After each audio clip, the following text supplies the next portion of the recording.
m'appelle Adèle Chasson et je travaille pour l'association HOP, Halte à l'obsolescence programmée, qui est une association créée en 2015 dont l'objectif est de fédérer le plus de citoyens possible pour aller vers des produits plus durables et réparables en influençant à la fois les lois et les industriels. La crise actuelle nous enseigne plusieurs choses. Déjà que notre rapport à la biodiversité n'est peut-être pas le bon et qu'il est porteur de gros problèmes comme celui du Covid-19. Il nous enseigne aussi que qu'on peut arrêter de détruire l'environnement. Et enfin, il nous enseigne que nos économies sont très interconnectées et qu'on a du mal à fonctionner sans les autres.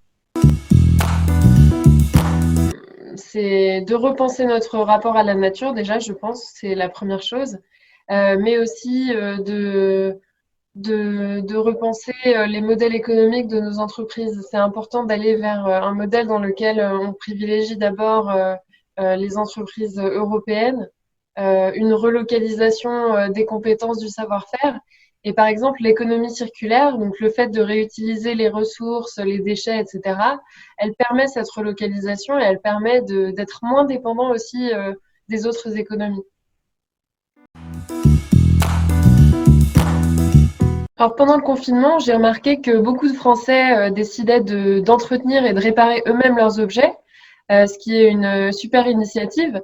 Et donc Hop a publié un article sur son site avec des conseils très pratiques pour bichonner ces objets pendant le confinement.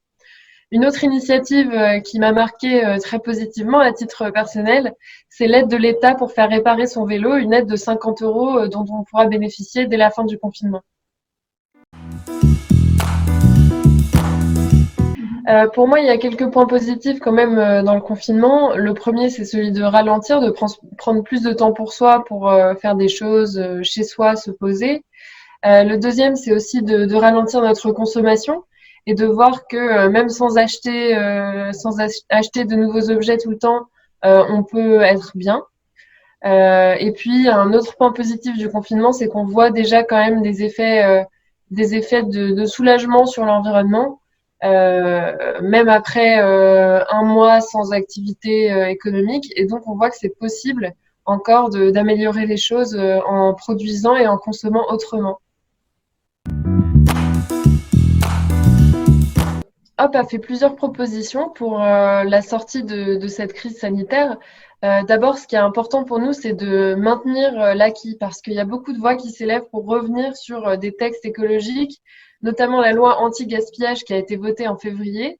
Certaines entreprises demandent un moratoire sur cette loi.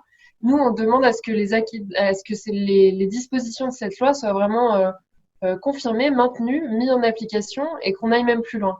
Ensuite, il faut penser à financer le secteur de la réparation qui est porteur à la fois d'emplois non délocalisables et d'un grand savoir-faire et qui est en forte difficulté avec cette crise.